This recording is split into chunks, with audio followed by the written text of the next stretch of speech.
ನಿಮ್ ಯೋಗ್ಯತೆಗಳು ಬೆಂಕಿ ಹಾಕ. ನಿಮಗೆ ಮಾನ ಮರ್ಯಾದೆಲ್ಲ ಅಯೋಗ್ಯ. ಲೇ RSS, ಲೇ RSS, ನಿಮ್ ಯೋಗ್ಯತೆಗಳು ಬೆಂಕಿ ಹಾಕ. ನಿಮಗೆ ಮಾನ ಮರ್ಯಾದೆಲ್ಲ ಅಯೋಗ್ಯ. ಇದೇನು ಡ್ಯಾನ್ಸ್ ಕುಡಿಯಕ್ ಬಂದಿದ್ದೀರಾ ಇಲ್ಲಿ? ಅಸೆಂಬ್ಲಿ ಮಾಡ್ಕೊಂಡಿದ್ರ, ಡ್ಯಾನ್ಸ್ ಮಾಡ್ಕೊಂಡಿದ್ದೀರಾ ನೀವು? ನಿಮ್ಗೆ ಮಾನ ಮರ್ಯಾದೆ? ವಿರೋಧ ಪಕ್ಷದ ನಾಯಕರೇ, ಇದೇನು ಮಿಮಿಕ್ರಿ ಮಾಡಿಸ್ತಾ ಇದ್ದೀರೇನ್ರಿ?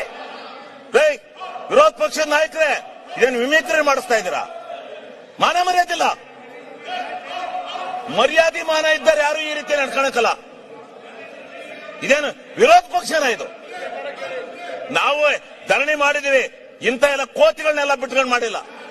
ನೋಡಿ, ಈ ಅಯೋಗ್ಯರು ಸದನದ ಘನತೆನ ಯಾವ ರೀತಿ ಹಾಳುಗೆಡುತ್ತಾ ಇದ್ದಾರೆ ಅನ್ನೋದನ್ನ, ಇವ್ರು ಯಾರಿಗೂ ನೈತಿಕತೆ ಇಲ್ಲ, ರಾಜ್ಯದ ಮತದಾರ ಇದನ್ನ ಗಮನಿಸ್ತಾ ಇದ್ದಾನೆ ಅನ್ನೋ ಭಯನೂ ಇಲ್ಲ.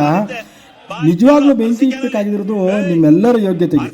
ನಿಮ್ಮನ್ನು ಆರಿಸಿದಂಥ ಮತದಾರ ನೀವು ಆಡುವ ನಾಟಕಗಳನ್ನು ನೋಡ್ತಾ ಇರ್ತಾನೆ ಅನ್ನೋ ಪರಿಜ್ಞಾನ ಕೂಡ ನಿಮ್ಗಿಲ್ಲ ಅಂತ ಕಾಣಿಸುತ್ತೆ. ಪಕ್ಷಾಂತರ ಕುಕ್ಷಿಗಳು ನೀವು. ಇವತ್ತಿಲ್ಲಿ ನಾಳೆ ಇನ್ನೆಲ್ಲೋ ಕೂಳು ಮಡಿಕೆ ತಿನ್ನುವಂಥ ಜನ ನೀವು. ಭ್ರಷ್ಟ ಗಂಜಿ ಗಿರಾಕಿಗಳು. ರಾಜ್ಯದ ಆರ್ಥಿಕ ಪರಿಸ್ಥಿತಿಯ ಮೇಲೆ ನಿಮ್ಗೆ ಯಾರಿಗಾದರೂ ಅರಿವಿದ್ದಿದ್ರೆ ಈ ರಂಪಾಟ, ಈ ರಾಮಾಯಣ, ಈ ನಾಟಕ ನೀವು ಮಾಡ್ತಾ ಇರಲಿಲ್ಲ. ಖಂಡಿತ ಈ ರಾಜ್ಯಕ್ಕೆ ಹೊಸ ರಾಜಕೀಯ ಪಕ್ಷದ ಅವಶ್ಯಕತೆ ಖಂಡಿತ ಇದೆ. ಬದಲಾವಣೆ ಆಗಲೇಬೇಕಾಗಿದೆ. ಇದು ಗೊತ್ತಿದೆ, ಇವಕ್ಕೆ ಬೆಲೆ ಇದೆಯಾ? ನಾಚಿಕೆ ಇದೆ ಇವ್ರಿಗೆ? ಮಾನ ಮರ್ಯಾದೆ ಯಾರು ಇಂಥ ಧರಣಿ ಮಾಡ್ತಾರ? ಯಾವ ತಪ್ಪು ಮಾಡಿದಾನೆ ಅವನ ಮೇಲೆ ಮಾಡ್ಬೇಕು. ನೀನು ಕೇಳಿಲೆ, ನಿನ್ನ ಹೆಂಡತಿ ತಹಸೀಲ್ದಾರ್ ಬಿಟ್ಕೊಂಡು ಎಷ್ಟೆಷ್ಟು ದುಡ್ಡು ಹೊಡೆದಿದ್ದೀ ಗೊತ್ತಾ ನೀನು? ನಿನ್ನ ಹೆಂಡತಿ ತಹಸೀಲ್ದಾರ್ ಮಾಡ್ಕೊಂಡು ದುಡ್ಡು ಹೊಡೆದಿದ್ದೀಯ ನೀನು. ಅಲ್ಲಿ ನಿನ್ನ ಹೆಂಡತಿಯ ತಹಸೀಲ್ದಾರ್ ಬಿಟ್ಕೊಂಡು ದುಡ್ಡು ಹೊಡೆದಿದ್ದೀಯ ನೀನು. ನೀನು ಅಯೋಗ್ಯ. ನೀನು ದುಡ್ಡು ಹೊಡೆದಿದ್ದೀಯ ನೀನು.